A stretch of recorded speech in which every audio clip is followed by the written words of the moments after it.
Hello, I'm Cassie Zervos and welcome to this special edition of 7 News Spotlight as we bring you the key moments from the police interview with convicted killer Greg Lynn. After a 5-week trial, a jury found Lynn guilty of murdering Carol Clay, but in a surprising twist, he was acquitted of murdering Russell Hill. It was a decision that shocked family and friends. It makes you feel numb, or his death was for nothing, because no one's going to be punished for it.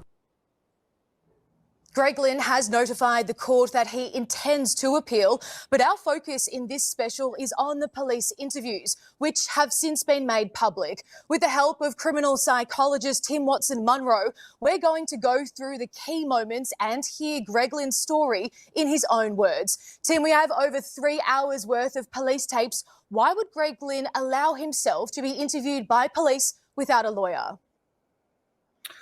I guess that's a matter for Mr. Lynn. It's unusual. Normally people have a lawyer along to protect their rights. His position is that he was not guilty of murder. I can only assume that he went along as an honest person who was not trying to cover his tracks by having a lawyer there. But I must say it's fairly unusual from my experience for people to face up to 2 deaths in the absence of a lawyer. And in our first clip, I want you to pay attention to the casual nature of the interrogation. It's nothing like what we see on TV dramas. I left home on Monday the 16th. Yep. I camped. I got in very late. The Howard Hut was full. Yep. I actually met a family there, and I asked them, do you know of any other places to camp? It's getting dark. They said there was a campsite just to the west of the Zika Spur track, near another bushwalking track. I can't remember the name of the place. Is that up towards the King Billy bit? Veloccio. Yeah, okay, yep. I think that's how you pronounce it. Oh, that's a hut there, isn't it? The hut is about 5 k's to the north, yeah. but that's a car park to go to the hut. Yeah.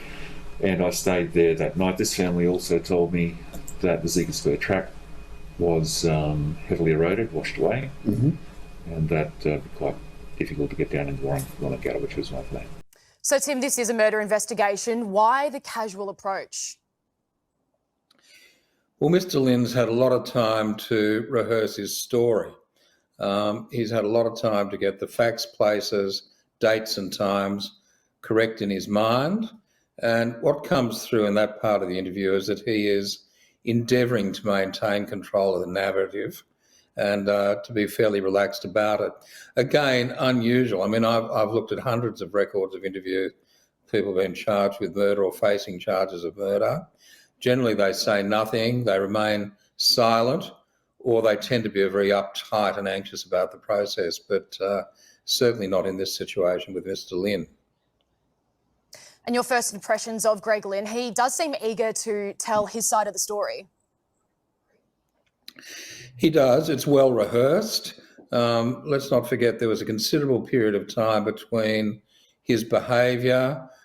He was then monitored by the police. They did a fabulous job, I think, in terms of detecting him. And he's had time to get the story clear in his own mind. And so when he eventually faces the police, it's not his first rodeo. He's probably gone through it many times, rehearsed it many times. And so he's projecting an air of control and relaxation, trying to project the air of innocent man in many ways. Do you think he was trying to outsmart the police investigators in that interview? Most definitely. I mean, outfox them perhaps. As I said, I think he's tried to maintain control of the narrative, but of course he's dealing with extremely experienced police as well, and so they're establishing a fair degree of repartee with him and rapport, which will enable them to perhaps probe more deeply when they come to more serious questions about his behaviour at that time. There's something that happens in this next clip most of us would not expect to see during a murder interrogation. So is your camp the one with the toilet block? There is a toilet there. Yep. But it had a very large huntsman spider in it, so I was reluctant to use At it. least it wasn't a redback.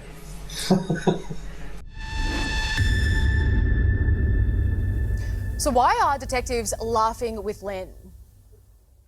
They're establishing rapport with him. They're trying to get him to relax, perhaps to get him offside, to get him off balance. And again, his affect, given the magnitude of what he's facing, I think is in many ways inappropriate. It's quite strange that he would be injecting humour into such a grave situation and dynamic at that time. Okay, so this is where we start to get into the nitty-gritty. Here, Greg Lynn is telling detectives what happened when he was making his way back towards the camp after hunting deer. And as I was coming back, unloaded, as I was getting closer to the camp, but I could hear this buzzing sound. I stepped on a bee's hive or a wasp nest or something. They were all around, but I couldn't see any. Mm-hmm. And I didn't know what it was. Scratching my head. I was wearing a hat. So figuratively speaking, scratching my head, didn't know what it was. It disappeared. Continued walking down. And then I heard this sound again. What is that? I looked around. No, I haven't stepped on anything. It was really loud. I couldn't figure out what it was. And I looked up and there was a bloody drone right above my head. And that was bizarre. And then as I looked up, I only had gaze on it for a couple of seconds, and then whoosh, and it was gone. Yep. Look, I didn't know where this drone was from. But as I came into the camp, where I was, unloaded rifle, but still in hand, this guy walks out over to here, on the other side of his car, Mm-hmm. the controller in hand, drone sitting on the ground, zips the drone up, and it just hovers there for about 10 seconds, straight back down, puts it under his arm, and took it back to his camp. What the hell is this? What's going on? Mm-hmm. Drones are cameras. Yeah, They're of flying course, cameras. yeah. And so I didn't go and confront him over this straight away. I sat down and I just thought about it for a while. What's this all about? And I was getting my dinner ready. Then I decided to go and find out what this drone incident is all about. So I walked up there, unarmed, and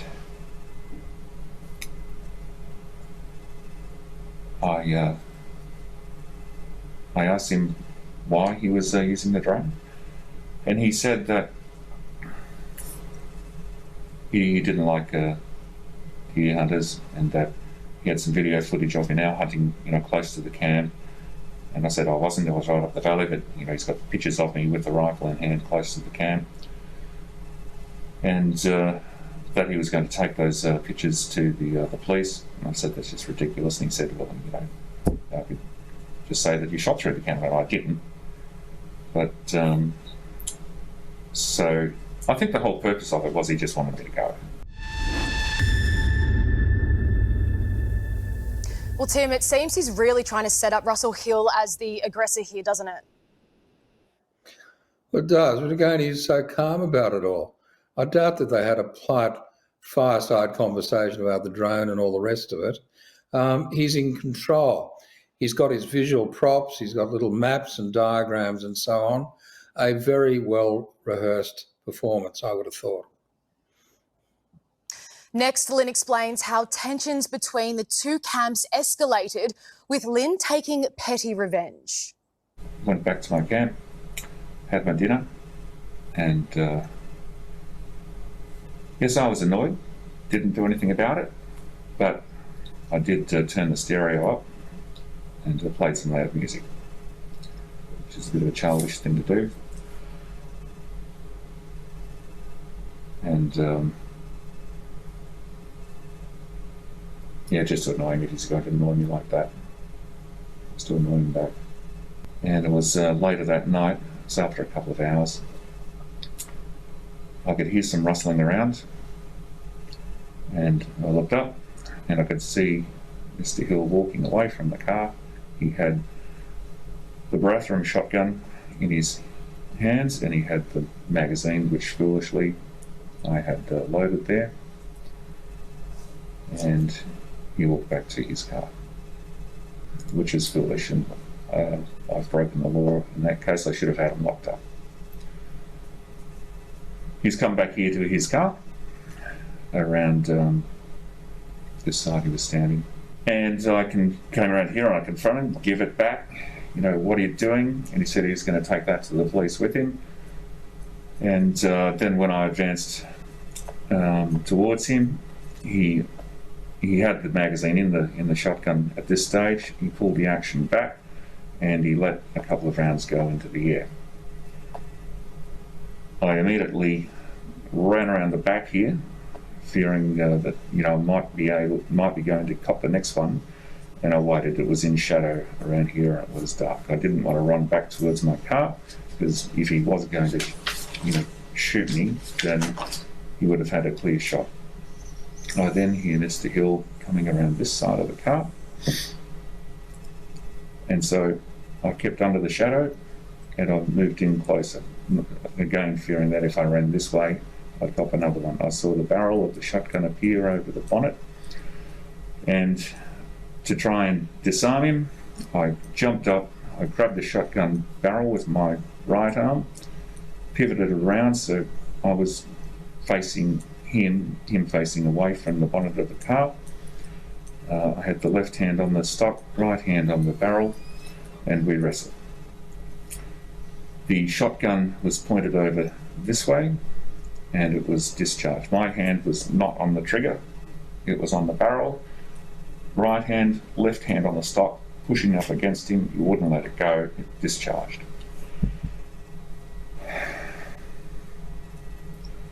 It went through the left hand rear view and killed Miss Clay dead.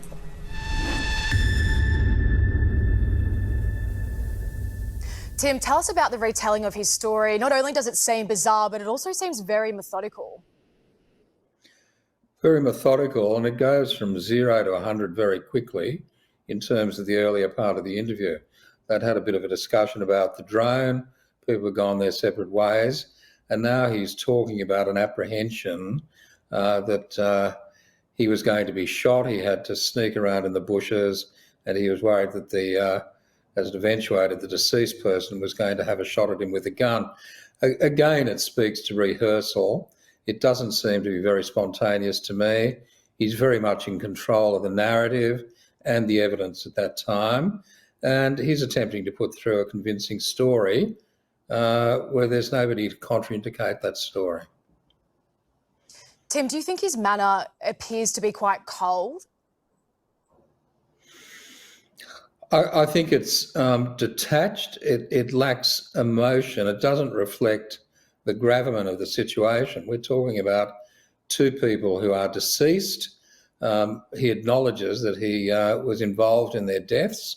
He doesn't acknowledge that it was done with intent, but I find his affect quite detached and bizarre given the context, notwithstanding that it's been quite some period of time between the offending or alleged offending at that time and him presenting at the Victorian Police to be interviewed. And he's very much trying to lay the blame on Russell Hill, isn't he? Absolutely. See what you made me do, in a way. And, of course, he's in control of that. There's no rebuttal conversations, no rebuttal evidence. He's really saying, look, take a leap of faith, believe in me. And as you can see from my demeanour, I'm a pretty cool, relaxed, unflappable person. I'm not the sort of person who would just irresponsibly grab a gun and shoot somebody. So I think it's very controlled, and I would question its sincerity in terms of what his mood may have been like at the time when he believes somebody was perhaps stalking him with a firearm with an intention to kill him. So he's putting up a defence to his behaviour. Even his tone of voice, it's all one level throughout the interview, which to me seems quite unusual. Well, I think it's unusual too. I mean, people have normal inflections. Certainly when they're facing serious charges, there's often a degree of denial. Voices may be raised. What we have here, as you point out, Cassie, is a monotone. It's almost like he's reading from a script in his head and just getting the information out, free of emotion, because emotions can give away a lot about an individual, particularly experienced policemen. Let's pick up where we left off as we hear Greg Lynn giving details about the death of Carol Clay. She was shot through the head. I saw her in the peripheral. I didn't actually see which way she was standing, but when later she was laying face down on the ground. Yep. Immediately, Russell Hill let go of the shotgun, and I took the shotgun straight back to the car.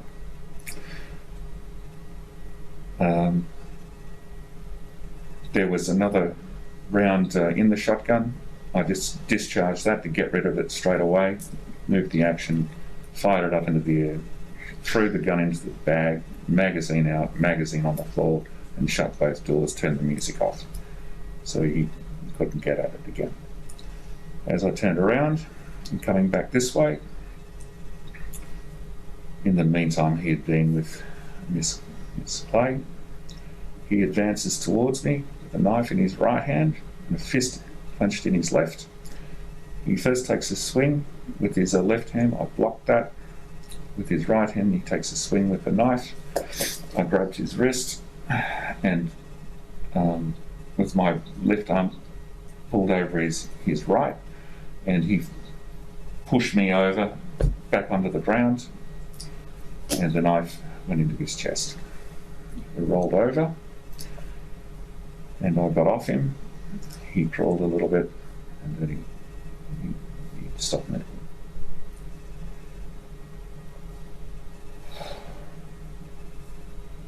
And I thought, what am I going to do? I went over, Miss Clay was clearly dead. I came back, I checked for a pulse on Mr. Hill, he was clearly dead. So, Tim, what are you picking up with his telling of this vital moment? It's pretty relaxed, isn't it? He doesn't just get rid of the gun. He has the presence of mind to put it in the gun bag. He has the presence of mind to discharge an unused round in the rifle and so on. To me, that beggars belief. I would imagine the tense scene that was occurring then, one person dead, and of course he's establishing a narrative where the deceased person in a state of rage is coming at him with a knife. But again, there's no affect to the description that he's giving. It's all very matter-of-fact, monotone, in my view, rehearsed. Let's pick up where Lynn is talking about the moment after the deaths. I went over, Miss Clay was clearly dead. I came back, I checked for a pulse on Mr. Hill, he was clearly dead. There was no pulse.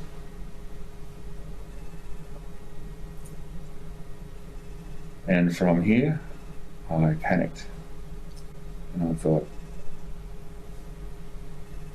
you know, that's my shotgun. There's one person dead. He's dead as well now. I'm going to be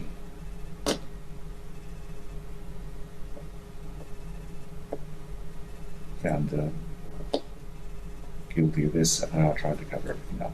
In hindsight, I probably, if I thought about it more, I would have handled it differently. But I packed up my camp, hitched the trailer, put their bodies in the back, tidied it all up as much as I could, and left the campsite and proceeded. As you, sorry. Was the campsite?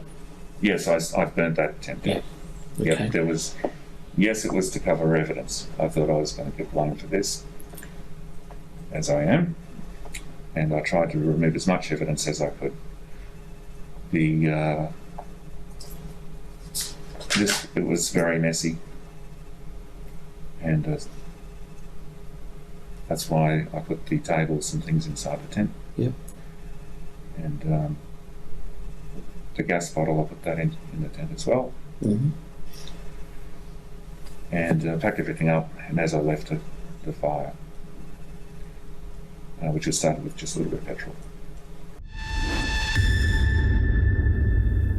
Do you think his behaviour after the fact is quite calculated? Absolutely. He didn't drive from the crime scene or the death scene. He didn't go to the local police station and say, look, there's been a terrible incident back where I was camping, and walk them through it. What this individual did was drive home and cogitate and rehearse his story for some considerable period of time before he went to the police and did the record of interview. So I don't see any evidence of really thinking it through and doing the right thing at the time. It seems to be more focused about avoiding detection. And there's other examples of that which were led in evidence during the course of the trial. And what's quite chilling, he doesn't seem to have any remorse for his victims either. Well, nothing I've seen so far in this record of interview reflects any empathy, remorse, or indeed insight to the gravity of what's occurred. And it's all very mechanical. He's almost dissociated from the reality of what's occurring, even being in a police record of interview where he's facing 2 murder charges. His affect is very strange, I think, based on having examined, as I say, many, many murderers, probably over 200 in the space of 40 years. This is an unusual record of interview. And now we get to the final moments of the police interview. This is where Greg Lynn is formally charged. Greg, you're going to be charged with the murders of Russell Hill and Carol Clay. You do not have to say or do anything unless you wish to do so, but whatever you say or do may be recorded and given in evidence. Do you understand this? I understand. Do you wish to say anything in answer to that charge or charges? I'm innocent of murder. I haven't behaved well.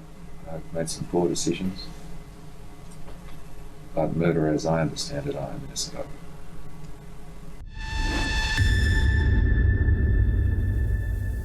Tim, 2 charges of murder. What would be going through his mind here? It's his worst case scenario. Despite all the planning, hiding of evidence, keeping away from the police, changing the colour of his vehicle, by his own admission wanting to avoid the consequences of what he's doing, wanting to get on with his own life, to then be confronted with, well, you're going to be charged with 2 counts of murder. That would be very confronting, as it would be for anybody. But again, it speaks to some legal knowledge. He understands the elements of murder. He says, well, people died, but there was no intention. I didn't intend to kill them, which in itself I think is quite interesting. Clearly the jury disagreed with him in terms of being guilty of 1 count of murder, which is the subject of appeal, not guilty on the other one. But it's an extraordinary record of interview, and I think his reaction to probably what he anticipated would occur, that he would be charged with 2 counts of murder. Not surprising. It's cold, it's calculated, it's dissociated from the reality and the gravity of what he's facing. Certainly. Well, thank you so much for joining us, Tim. Greg Lynn has always denied he murdered anyone, putting the events down to a tragic accident. He has told the court he will be appealing his guilty verdict. And that brings us to the end of this special edition of Spotlight. For more, go to 7 News Spotlight on Instagram and Facebook.